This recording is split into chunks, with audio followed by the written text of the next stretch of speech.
and welcome back to my channel. So in today's video, we are going to explore Disneyland.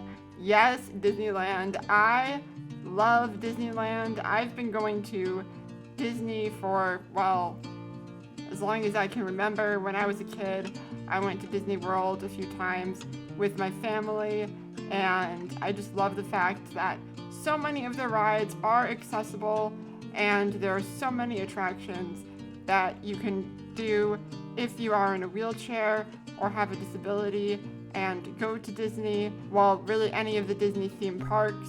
But like any theme park, there are definitely some improvements that can be made regarding accessibility, but that's for another video. In today's video, it's mostly going to be a vlog format. So anyway, let's jump right into it. So this time I decided to visit Disney in order to celebrate the Halloween season. So after we parked, we decided to take advantage of our Park Hopper Pass and start out at California Adventure. So there are two forms of accessible transportation that you can take from the parking lot to the parks. You can either take Mickey's van or the tram, but I decided to take Mickey's van to the park because honestly, that line was way shorter. So I definitely recommend taking Mickey's van to the park at the start of your day because it will probably save you a ton of time. And after we entered, the first thing we did was head on over to the Chamber of Commerce, which is right by the park's entrance. This is where I was able to secure a disability access service pass, which basically allows you to reserve a time and wait in a virtual queue instead of having to wait in person in line. So if you have a difficult time staying out in the heat for long periods of time, or if you are unable to stand in line for an extended period of time due to your disability, I definitely recommend checking out the Disability Access Service Pass. You are able to register for this pass at either a Chamber of Commerce or Guest Relations location in either of the parks. So either a Chamber of Commerce location or a City Hall location. And way back in the day when I was a kid and used to go to Disney World, this pass used to be a paper pass, and you would have to go to each ride and register in person. But now you're able to register via the app on your cell phone, which is great and way more convenient. While having the pass on your phone is way more convenient, it is an issue if you have poor service or if your phone dies. Then you can no longer access the pass. So in a way, paper passes were more convenient in that respect, but it's all a balance, right? So I definitely think technology works in your favor in this instance, but that's just my personal opinion. Anyway, so right after I registered for the pass, I secured a wait time for the Monsters, Inc. ride, which is actually one of the rides that you can take your wheelchair directly on, so you don't have to transfer. After I was able to ride that ride, we went on over to Avengers Campus, and oh my gosh, I love Avengers Campus.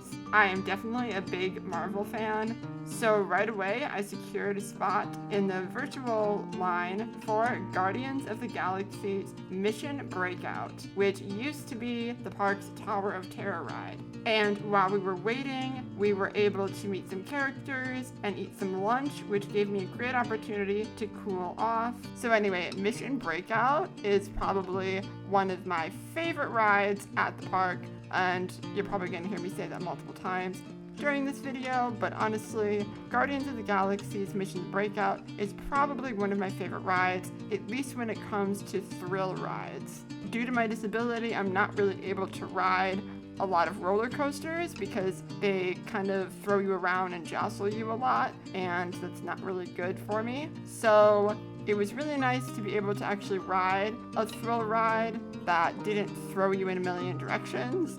So yeah, Guardians of the Galaxy's Mission Breakout, basically it just goes up and down and it falls a few times, but it isn't really jerky and jostling like other roller coasters, but it still has that thrill aspect. Well anyways, after that amazing ride, we went to the animation studio and learned how to draw Mike Wazowski. So for this 15-minute class, Normally, you would have to be able to draw on your lap using a clipboard, which is something I cannot actually do. So thankfully, I had my Jaco arm with me, so it was able to hold up the clipboard for me, and I was able to participate in the class. My dad's mic turned out really well, while mine looks more like Mike's father wearing a toupee, which makes me chuckle, but it was still a lot of fun. After that, we explored Cars Land for a bit. Side by side our fears are done. All the good times just begun. Oh, we know what we have, let's hold on tight. Found what we're looking for in life. Call us crazy, but things are finally right. With you and I, the future is bright.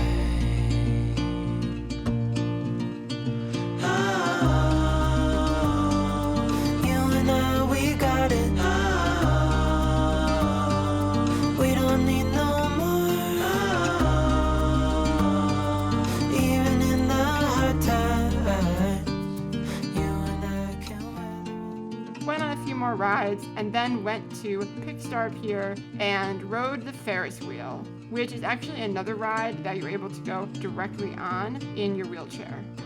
Hello! We're at the top of the Ferris wheel. The view is like really pretty up here. It's very windy though, but it's really pretty. Especially when the sun's out.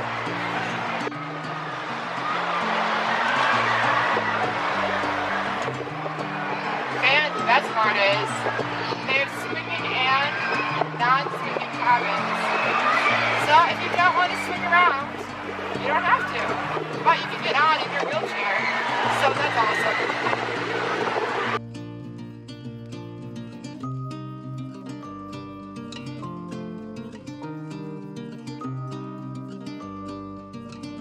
Then we went on a few more rides and headed on over to Disneyland for the rest of the night. While we were over there, we went on Pirates of the Caribbean, another one of my favorite rides, the ferry boat, Haunted Mansion, another one of my favorite rides, and It's a Small World. So while the ferry boat and It's a Small World are both accessible via wheelchair, you do need to be transferred to the Pirates of the Caribbean boat and the Haunted Mansion ride vehicle. Neither of those rides allow you to take your wheelchair directly on the ride vehicle, which honestly is understandable because there are multiple drops at pretty steep angles in both of those rides. But there are ways that the ride vehicles could be altered to make transfers way easier, but I'll be talking more about that in a video in a few weeks. Yeah, but the ferry boat and It's a Small World both have wheelchair accessible ride vehicle areas, so you can easily just drive your wheelchair right onto both of those ride vehicles.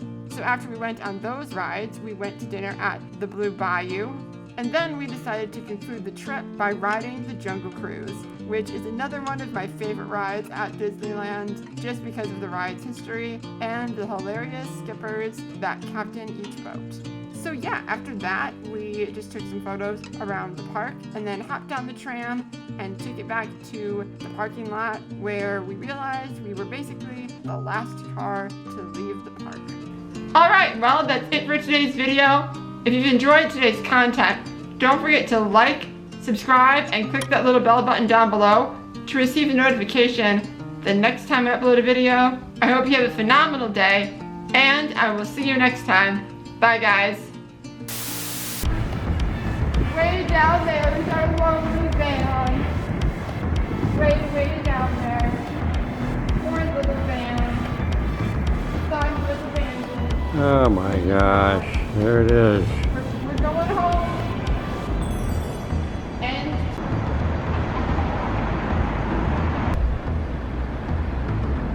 what? Last one's in the parking lot. Last one's in the parking garage. Well, not actually. Well, basically, we're the last ones in the parking garage.